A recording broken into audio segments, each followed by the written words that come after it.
rivayet eden alim adam Hazreti Mutarrif ol bir dirman söz aydıptır. Hazreti Mutarrif aydıptır. Salahul qalbi bi salahil amel ve salahul amel bi sihhatin niyyeh. Bular qorsaqlar ilmli bolansaň we nurly bolansaň, pak yürekden çıkan kepleri bolansaň, bulary altynyň suwy bilen ýazyp goýmaly görýänler. Adamyň yüreginiň dogurlygy amalynyň dogurlygy biledir diýipdir. Bir adam yüregimi dogurlajak diýse, amalyny dogurlamaly bolar. Amal dogry bolmany men yüregim dogurluk bolmaýan zat. Yüreğini doğrulacak bolsan amalyny doğrula. Munnay deyin diýipdir. Amalyň da doğrulacak bolsan niýetiň dogry bolmaly diýipdir.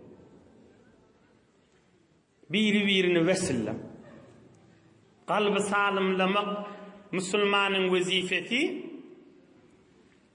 Qalbyň salim etjek bolsaň amalyň doğrula.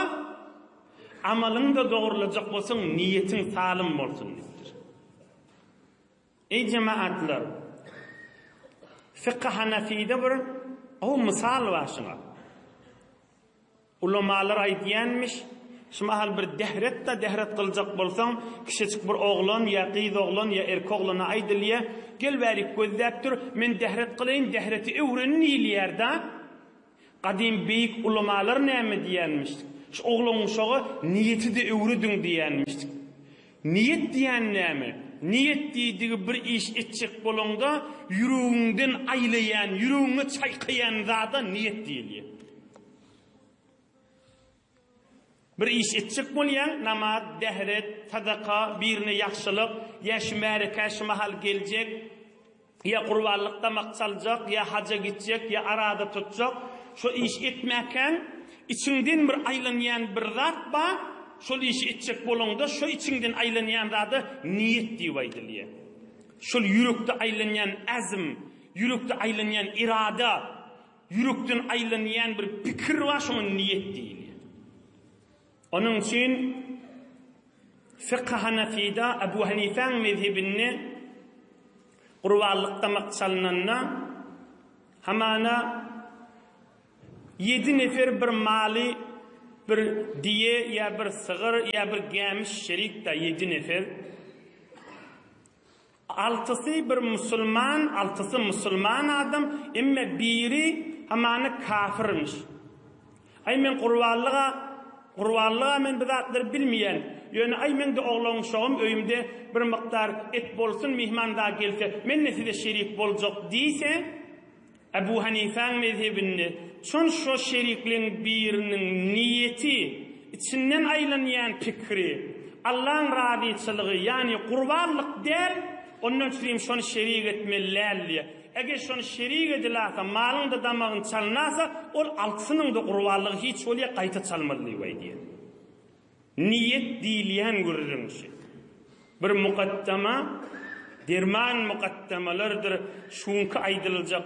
Derman Resulullah janyň zamanyna bolan wakyaga qadryny bilmeli, ilim görýänlerdir bila. Bilim Allah we Allah'ın dinini tanymak ýoluna musulmançylykda derman görýänlerdir. Şon biriniň niýetine gurbanlyk ýok bolansaň, ay men de öýümde etjak bolsun oglan şoňyň arasynda, ýoksa men gurbanlyga bilemek diýse, ene şi niýeti içinden aýlanýan pikir gowdä bolansaň beýlekade derer berýär. Ine şoňa niýet diýilýär. Onna ihlas diýip näme aýdylýar?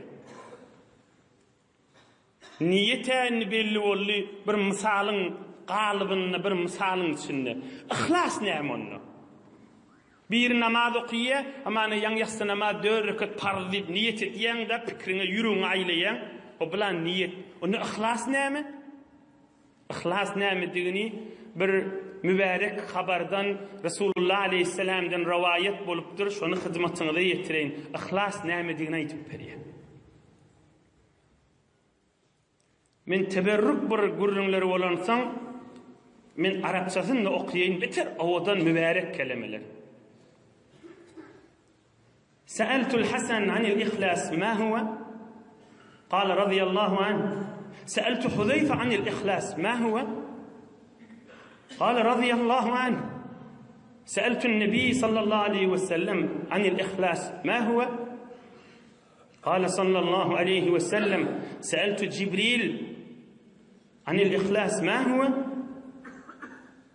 قال سألت رب العزة تبارك وتعالى عن الإخلاص ما هو؟ فقال عز شأنه وجل سلطانه الإخلاص سر من سري استودعته قلب من أحببته في عبادي. كذا في تخريج أحاديث إحياء علوم الدين. Ulamaların biri ustadından soraptır Ebu Hanife'nin zamanında. Ustadım İmam Hasan niptir. İhlas ne mulya diptir. Oham ol İmam Hasan aydıptır. Ediptir men muni Peygamberin sahabası Huzeyfe'den soraptım. İhlas ne mulya dip. Şonu Huzeyfe aytdı. Men ihlası Peygamberden soradım dip.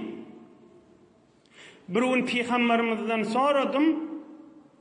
Ya Resulullah ihlas ne mulya dedim. Şonu Peygamberimiz aytdı. Ha ihlası men Cibril'den soradım ihlasın nämedigini.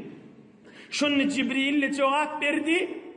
Ha ihlası men Allah'dan soradım nämedigini dip. İneşi tertip gitti. Men ýöne wagtyňyzy almaýyn bir teberrik Imam Agdamyň zamanyndan dogradym. Ýoksa Imam Agdamdan 300 ýyl soňrama şykaýdypdyr şagirt be şagirt. Şagirt be şagirt. Şagirt be şagirt. Mahul barik hamany bir sofi piriniň soraýa ýa bir şagirt ustadynyň soraýa ustadçan ihlas näme dip? Am ustada aýdypdyr, men bu soraw ustadymdan sorapdym. Ustadım da ustadından soraptır. O da ustadından soraptır. Ta geliptir İmam Hasan'a. İmam Hasan Basri'de Hazreti Huzeyfe'den soraptır şagirdi olandım. Hazreti Huzeyfe de aydiptir, men Resulullah'dan soraptım, ihlas näme dip. Resulullah aleyhisselam'dan soramda, Resulullah aleyhisselam da aytdi, hemen ihlas näme digin Cibril'den soramda, Cibril aytdi, men Allah'dan soradım ihlasın näme digini. Allah Teala aytti, ihlas diýilýän zat Allah bilen her binden arasyndan geçýän bir sır. Gowurun bendelimin gursagyna goýdum, onu hiç kimin habary ýok, hiç kime de düşündirip bolmaýar, onu fakat Allah bilen benden ýüreginden geçýän gördüm diýipdir. Miyani aşyk we maşuk ramzist, keramen katibin rahem haber nist. Miyane aşık o maşuk remzist, keramen katibin rahem haber nist. Allah'ın aşkına, Allah'ın mehabbetini, kâde Huday için her kimin yüreğinin bir zat çoğuye, Allah bilen öz arasını bir gurrunlar geçiye, gursuğunun eterinden periştelerin haber olmayan aliyya deyiptir. İhlas diýerler. Hamana namazda hemmemiz niyeti diýäsde, niyetimiz ýüregimizden aýlýas, ýatsy namaz okuyjak diýip, ine bilen niyet boldy. Emma ihlas her kiminki fark etýärdi. Allah bilen öz arasyny ýüreginden geçýän nähatda ihlasy ba, o fark etýärdi. Ol her kim özü bilen yaradan iyesiniň arasynda bolýardy. Ine men adyny da ihlas.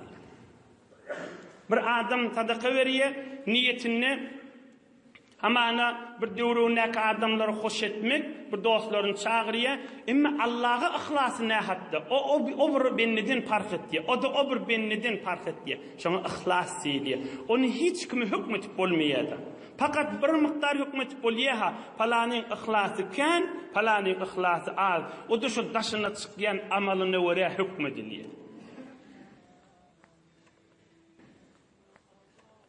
O da daşına çıkyan amalına göre, daşına çıkyan, yüzüne çıkyan nuruna göre. إلا يغنى تسقيان نور نوري